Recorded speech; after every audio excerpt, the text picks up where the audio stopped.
We are all familiar with the story of slavery, the transatlantic slave trade, the forced labor, the inhumane treatment of men, women, and children, and the eventual abolition of the slave trade.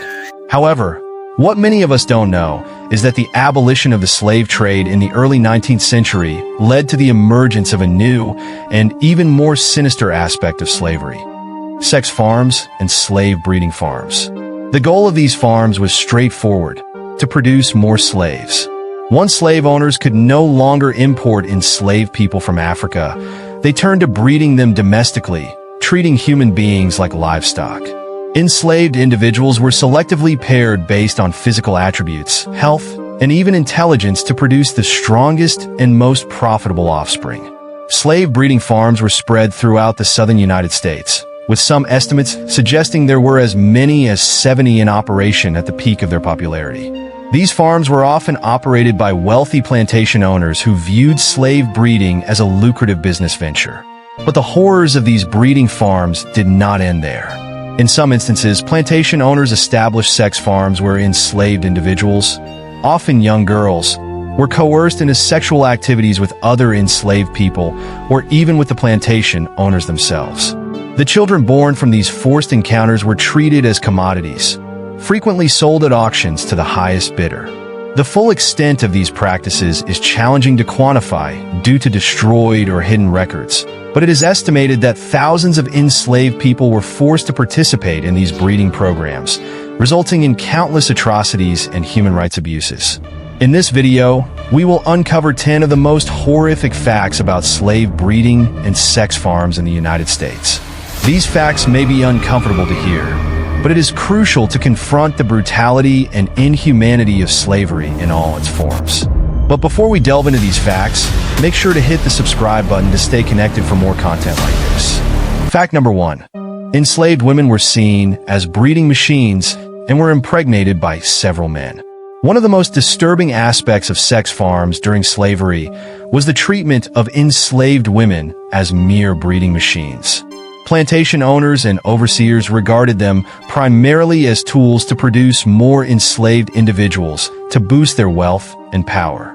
To achieve this, enslaved women were frequently forced to engage in sexual relations with multiple men, irrespective of their personal desires or consent. This practice was particularly widespread in the Deep South, where the favorable climate and soil conditions supported cotton cultivation, and the demand for enslaved labor was high. Enslaved women in these areas were often subjected to severe physical and sexual abuse with no possibility of escape or recourse, as they were viewed as property rather than human beings. The forced breeding practice was not confined to the Deep South. It was also prevalent in other regions, such as the Chesapeake Bay Area and the Upper South. Plantation owners in these regions also exploited enslaved women to enhance their wealth and power. Historical evidence of this forced breeding can be found in various sources, including plantation records that reference enslaved women labeled as breeders or breeding stock. These records also document the number of children produced by these women, along with information about their age, health, and other relevant details. Additionally, numerous slave narratives describe the experiences of enslaved women compelled to breed. One such account is that of Harriet Jacobs, an enslaved woman in North Carolina during the mid-19th century. In her memoir, Incidents in the Life of a Slave Girl, Jacobs recounts the horror of being forced to engage in sexual relations with her owner to produce children. Fact number 2. Female slaves were coerced into sexual relationships with their owners or overseers. Sexual abuse of female slaves was rampant during the period of American slavery. Enslaved women endured not only forced labor, but also sexual exploitation by their owners and overseers.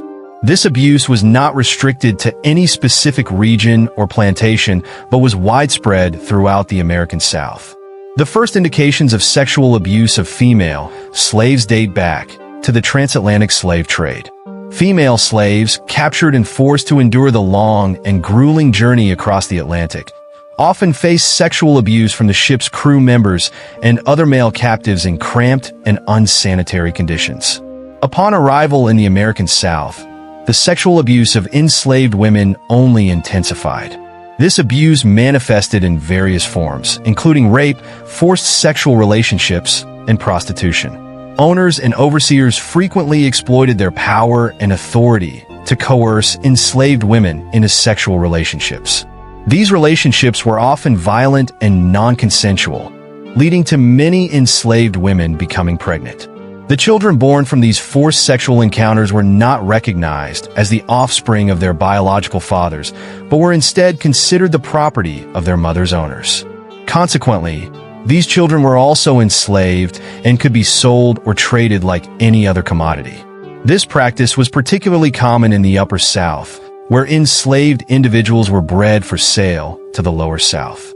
An example of this practice can be seen in the story of Sally Hemings, an enslaved woman owned by former U.S. President Thomas Jefferson. Hemings was coerced into a sexual relationship with Jefferson and bore 6 children, 4 of whom survived to adulthood. These children were not acknowledged as Jefferson's during his lifetime, but DNA evidence has since confirmed their paternity. Another particularly harrowing example is the case of Celia, an enslaved woman owned by Robert Newsom in Missouri.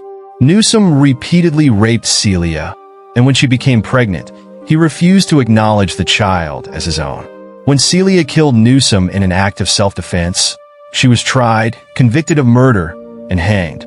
This case highlights the brutal reality of sexual abuse and violence that many enslaved women faced in the American South. Fact number 3. Offspring produced on sex farms were separated from their families and sold as soon as they were weaned. The practice of separating families was widespread during slavery, with many enslaved children being sold away from their parents. However, on sex farms, this practice was especially common. Enslaved women forced to breed were often impregnated by men who were not their husbands or partners, resulting in children who were not part of a traditional family unit, but rather products to be sold for profit. Historical records indicate that many plantation owners viewed the sale of enslaved children as a lucrative business opportunity, with the price of an enslaved child varying based on factors such as age, gender, and health influenced the value of enslaved children, but they generally fetched a higher price than adult enslaved individuals.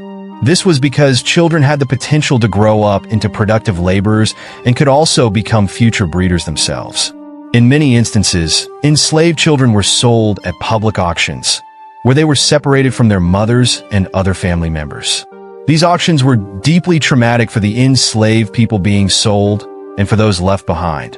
In his book, The Half Has Never Been Told, Slavery and the Making of American Capitalism, historian Edward E. Baptist vividly describes the emotional agony of these family separations. Enslaved individuals would wail, moan, sob, and scream, often running to the edge of the auction platform, reaching out for their children, parents, or partners who were being taken from them. The impact of family separation on sex farms had profound and long-lasting effects. Children who were torn away from their mothers often endured a lifetime filled with trauma and a sense of loss. Meanwhile, parents who were forced apart with their children lived with the emotional pain of that separation for the rest of their lives. Fact number 4. Some plantation owners offered rewards to enslaved men who could impregnate the most women. While it may be unimaginable, this was a reality for some enslaved men on sex farms during slavery. Plantation owners incentivized enslaved men who could produce the highest number of offspring, which could be sold for profit. This practice further entrenched the dehumanization of enslaved people, treating them as property rather than individuals with autonomy. In some cases, plantation owners even pitted enslaved men against one another in competitions to see who could impregnate the most women.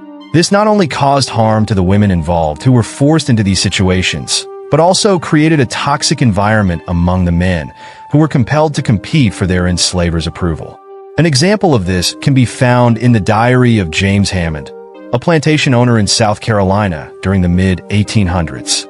Hammond documented his efforts to breed enslaved people for profit and boasted about the fertility of his enslaved women.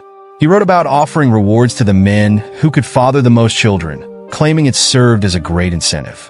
This behavior was not only morally abhorrent, but also had lasting consequences for the enslaved people forced to participate in this system. The offspring produced under these conditions were typically sold as soon as they were weaned, leading to the frequent separation of families and further dehumanization of enslaved individuals. Fact number 5. Enslaved women deemed good breeders were often treated better than those who were not. With the end of the international slave trade, slave owners turned to enslaved women to increase their slave population. Women were viewed as reproductive machines, and their ability to bear children significantly influenced their perceived value. Enslaved women who were seen as good breeders were highly prized, and plantation owners often treated them more favorably than those who did not meet these criteria. According to historian Deidre Cooper Owens, plantation owners used various standards, such as age, physical attributes, and fertility rates, to determine which women were good breeders. Women who met these standards were forced to have sex with male slaves, often against their will, and their pregnancies were closely monitored to ensure the birth of healthy offspring. Plantation owners typically provided better living conditions and food to women considered good breeders.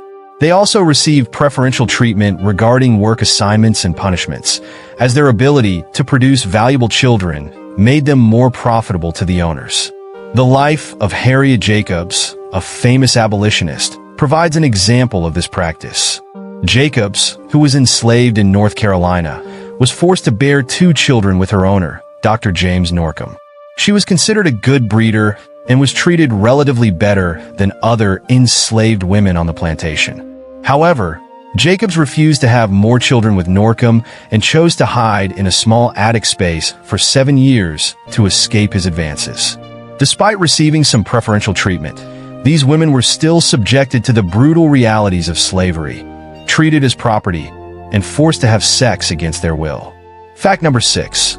Slave breeding was a lucrative business for slave owners, seen as a means to increase wealth. By breeding enslaved people, plantation owners could expand their labor force without purchasing additional slaves.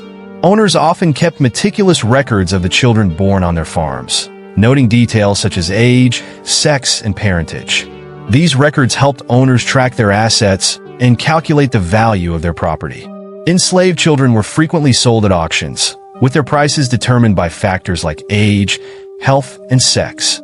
The profitability of slave breeding is evident in historical records, such as those of Thomas Thistlewood, a Jamaican plantation owner who kept detailed notes of his breeding practices. Between 1750 and 1786, Thistlewood recorded over 3,000 births on his plantation, many resulting from forced breeding. He viewed breeding enslaved people as a way to increase his wealth, noting in his diary that all slaves are profitable, but breeding women more so than men. Another example is the story of Isaac Franklin and John Armfield, slave traders in Alexandria, Virginia. They amassed fortunes by buying and selling slaves and also engaged in slave breeding. Franklin is estimated to have fathered over 600 children with enslaved women under his control, who were then sold or traded for profit. Numerous other historical documents provide chilling evidence of these practices. Advertisements for slave auctions frequently emphasize the breeding capabilities of enslaved women, using terms like prolific breeders or good breeders. These advertisements are stark reminders of the inhumane and exploitative nature of the slave trade. Fact number 7. Plantation owners hired doctors to oversee the breeding of enslaved people and address any medical issues that arose. Although it may seem contradictory for doctors who were supposed to be healers to participate in such practices, they were often employed to manage the health of enslaved people during breeding. This was a common practice on many plantations during the antebellum period. Plantation owners hired doctors to ensure that enslaved women were healthy enough for breeding and to address any medical issues that arose during the process. One particularly notorious example was Dr. J. Marion Sims, often called the father of modern gynecology. Sims performed numerous experimental surgeries on enslaved women in the mid-1800s, including procedures to repair fistulas, a condition frequently resulting from childbirth. These surgeries were performed without anesthesia, as Sims believed that enslaved people did not experience pain in the same way as white people. His work on fistulas led to the development of new surgical techniques, But this progress came at a significant cost to the enslaved women subjected to his experiments. In addition to performing surgeries, doctors were tasked with ensuring that enslaved women were healthy enough to produce offspring. This often involved monitoring their diets and treating illnesses that could hinder their ability to conceive. However, it's important to note that this care was not provided out of concern for the enslaved people's well-being, but rather to ensure they could produce more enslaved individuals, thereby increasing the plantation owner's profit. Fact number 8. Enslaved women on sex farms often faced inadequate nutrition and health care, leading to high infant mortality rates. Although fertile women were considered valuable and used as reproductive machines to produce more slaves, the conditions on sex farms were harsh. Enslaved women were forced to work long hours in the fields, preventing them from adequately caring for their babies. These infants were often malnourished and sickly, and the women had no access to proper medical care. These factors contributed to high infant mortality rates during this period. An example of this is the case of the Louisiana State Penitentiary, also known as Angola Prison, in the late 1800s and early 1900s. Angola Prison housed a large population of enslaved women forced to work on a sex farm. These women endured brutal treatment, receiving little food and water, and being denied medical care. They were often forced to give birth in unsanitary conditions, leading to high rates of infant mortality. A report by the American Public Health Association in 1915 noted that the infant mortality rate at Angola Prison was 75%, meaning that only 1 out of every 4 infants born there survived. This staggering statistic highlights the dire circumstances faced by these women and their children. Unfortunately, Angola Prison was not unique. Many other sex farms across the country experienced similarly high rates of infant mortality due to the cruelty inflicted upon the women forced to work there. Fact number 9. The practice of slave breeding in sex farms continued even after the abolition of slavery. Although the 13th Amendment abolished slavery in 1865, it did not explicitly prohibit slave breeding or the sexual exploitation of former slaves. Evidence suggests that these practices continued in some parts of the United States into the early 20th century.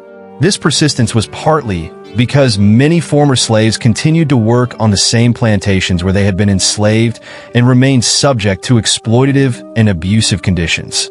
One of the most well-known cases of post-abolition slave breeding occurred in Natchez, Mississippi, between the late 1860s and early 1900s. Wealthy white planters in the area engaged in a system known as the fancy trade, where they bought and sold young, light-skinned African-American women specifically bred for their physical appearance and sexual appeal. These women, often referred to as fancy girls, were typically the daughters of mixed-race slaves and were sold at auction for exorbitant prices. They were then forced into sexual relationships with white plantation owners and their male guests, with their offspring often sold back into the slave trade.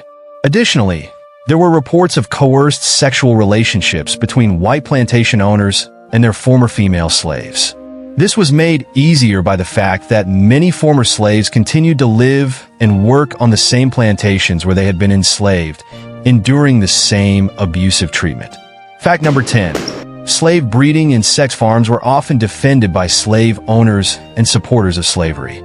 Despite the horrific and exploitative nature of these practices, many slave owners and pro-slavery advocates justified slave breeding as necessary for the economic prosperity of the American South. They argued that breeding enslaved people was a crucial labor source for the plantation economy, and that without it, the region would suffer economically. For instance, in his 1857 book, The Impending Crisis of the South, Southern writer and politician Hinton Rowan Helper defended slave breeding as a necessary economic strategy. He noted that the raising of Negroes for the Southern market has been carried on to a considerable extent, and that it had proved to be a lucrative and profitable business. Similarly, in an 1850 speech, U.S. Senator James Henry Hammond of South Carolina argued that slave breeding was more cost-effective for acquiring labor than importing new slaves from Africa or purchasing them from other regions. These justifications reflect the deep-seated racism and economic interests underpinning the institution of slavery. Rather than acknowledging the inhumanity and exploitation inherent in slave breeding and sex farms, slave owners and their supporters viewed enslaved people solely as labor sources, disregarding their basic human rights and dignity. Furthermore, these justifications ignored the fact that enslaved people were not merely property or commodities, but human beings with families, cultures, and histories. By reducing enslaved people to nothing more than labor sources, slave owners and supporters perpetuated a system of exploitation and dehumanization that continues to have lasting impacts on American society. While confronting the brutal reality of what occurred on sex farms during slavery may be difficult, acknowledging and remembering these atrocities is essential for fully understanding the impact of slavery on American society. The practice of slave breeding was not only inhumane, but also dehumanizing, reducing human beings to mere commodities to be bought, sold, and traded. The overwhelming evidence of this practice serves as a testament to its devastating effects. It's important to learn from this dark chapter in history by acknowledging the deep-seated racism and exploitation that fueled these practices. By understanding the full scope of the cruelty that enslaved people endured, we can work towards dismantling the systems of inequality and injustice that still affect Black Americans today. Only by confronting these uncomfortable truths can we begin to create a more just and equitable society for everyone. Thank you for watching. Don't forget to like this video and hit the subscribe button to stay tuned for more content like this.